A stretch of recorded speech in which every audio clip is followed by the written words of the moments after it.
మన తొలి వెలుగు ప్రేక్షకులు అందరికీ నమస్తే. డబ్బుల కట్టలు గుట్టలుగా ఉన్నాయంట. నా వెనక గడ్డి పడుతుందా గడ్డి మోపులు, ఆ గడ్డి మోపుల కంటే 100 రెట్లు ఎక్కువ ఉన్నాయంట డబ్బుల కట్టలు. అటక మీద డబ్బుల సంచులు. అటక అంటే ఏది మన సజ్జ మీద సంచులు బొచ్చడు సంచులు అంట.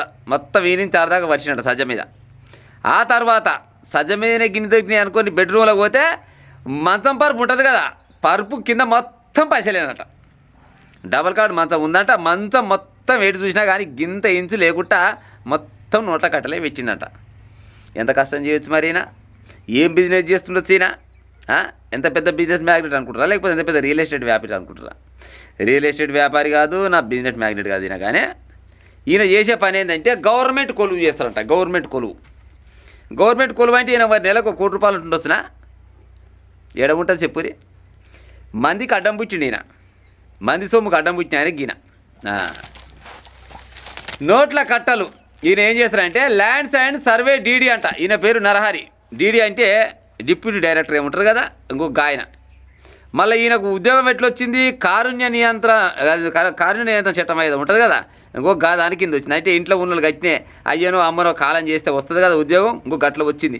ఈయన పెన్ను పట్టింది లేదు, పేపర్ పట్టింది లేదు, పరీక్ష రాసింది లేదు, ఉద్యోగం వచ్చింది లేదు, చదివింది లేదు, సాత్రం లేదు. కారుణ్య చట్టం కింద వచ్చిందట ఈయనకు ఉద్యోగం. ఇంకా చూడరు కథ. లక్కులు ఎంత అదృష్టవంతుడు ఈయన. ఈయన 1984 84లో ఈయన జీతం ఎంత ఎరికేనా? 700 రూపాయలు అంటే ఈయన జీతం. 700 రూపాయల కానించి మొదలుకుంటే దగ్గర 100 కోట్ల రూపాయల వరకు సంపాదించినట్ట. 100 కోట్ల రూపాయలు. నోట్ల కట్టలు చూడు నా సామిరంగా. ఎక్కడ చూసినా 500 నోట్లే అంతే, ఇంకో ముచ్చటే లేదు. 100 కాగితం కూడా లేనట్టు పాడే. మొత్తం టేపు పెట్టి వేడుక చుట్టాలు చుట్టి పెట్టారు.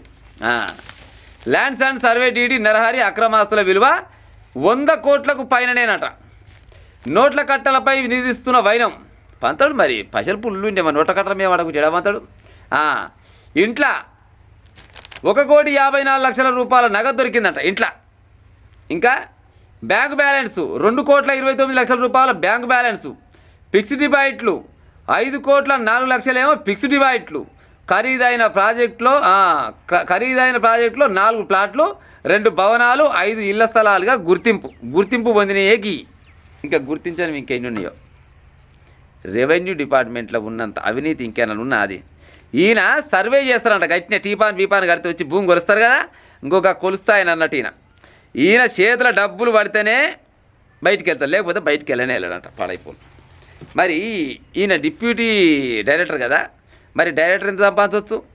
ఆ పైన ఉన్న ఆఫీసర్ ఎంత సంపాదించవచ్చు? ఆ పైన ఉన్న ఆఫీసర్ ఎంత సంపాదించవచ్చు? ఆ పైన ఉన్న ఎమ్మెల్యే ఎంత కావచ్చు? ఎమ్మెల్యే ఉంటే కలెక్టర్ ఎంత కావచ్చు? లేకపోతే మంత్రులు కానీ ముఖ్యమంత్రులు కానీ మరి ఎంత సంపాదించవచ్చు ఈయన? 1984లో 700 రూపాయల కూలి మనిషి ఇవాళ 100 కోట్ల రూపాయలు సంపాదించిందంటే యాడికి వెళ్ళి సంపాదించాడు చెప్పురి. మామూలు జనాలు ఎంత కష్టపడ్డా కానీ పాడైపోను. నెల వస్తారా కల్లా 5,000 రూపాయలు సిటీ కడుతుంది ఉండయి పాడైపోను.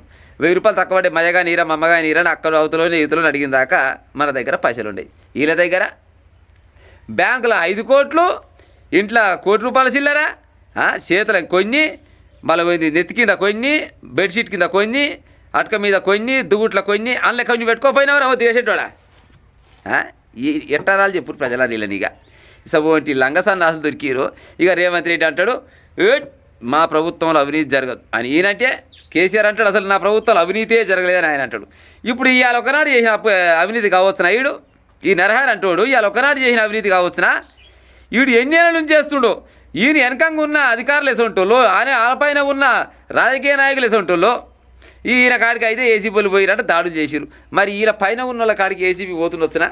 ఆయన పైన ఉన్న కాడికి ఏసీబీ పోతుండొచ్చునా? ఈ మధ్యకాలంలో బాగా దొరుకుతురు. మొన్న ఓడో 100-150 కోట్లు, అంతకంటే ముందు ఓడో 200 కోట్లు. ఎవరి దగ్గర ఏలు పెట్టినా కానీ 100 కోట్ల రూపాయలే పాడైనాయి. ఏమన్నా అంటే మా పార్టీలో మా అధికారంలో అవినీతి జరగలే సిగ్గి శరం తప్పిన ముచ్చట్లు పెడతారు రాజకీయ నాయకులు. ఇప్పుడు ఇసవంటి లంగా దొంగ బయటవేయగాల ఆస్తులు మొత్తం జప్తు చేస్తే ఈ తెలంగాణ రాష్ట్రానికి ఉన్న అప్పులు అన్నీ పోతే పోవేమో నాకైతే తెలియదు. కానీ అన్నీ పోకున్నా కానీ ఎంతో కొంత అయితే కనీసం మితిమట్టు కన్నా కాకుండా వచ్చినా తెలంగాణ రాష్ట్ర ప్రజలకు తెచ్చిన అప్పులు అభివృద్ధి కోసం అని తెచ్చారు కదా, ఎంతో కొంత మితిమట్టు కన్నా కాకుండా వచ్చినా మా అమ్మ కానీ ఈ బయటమే గాల దగ్గర మొత్తం ఏడికాడికి సొమ్ములు గుంజుకొని ఆ పసలు గుంజుకొని ప్రభుత్వ ఖజానా కలుపుకొని వ్యాపారం చేయరాదు. ఈయన ఎక్కడెక్కడ చేసిండంటే వరంగల్లో చేసిండంట, హైదరాబాద్లో చేసిండంట, రంగారెడ్డిలో చేసిండంట, మళ్ళీ పోతే మహబూబ్నగర్లో చేసిన, ఈయన సానదిక్కలో చేసిండు. ఏడ చేసినా ఈయన ఉద్యోగి, ఈ డిప్యూటీ డైరెక్టరు, ఈ సర్వేయరు ఏడ చేసినా కానీ బెంచ్ కింద చేయి పెడితేనే ఇంటికి పోతాను, లేకపోతే ఇంటికి పోనే పోడంట పాడైపోను. దగ్గర రోజుకు 40,000 రూపాయలు సంపాదిస్తే పోయినట్టు, లేకపోతే పోనట్టు. గిట్ట తలగబడ్డారు. ఈ పాడైపోను, ఈ అవినీతి నాశనం అయిపోను. ఈ భారతదేశం మొత్తంలో ఈ తెలంగాణ రాష్ట్రంలో ఎక్కువ ఉన్నట్టు గిసోడు సన్నాసుగాళ్ళు.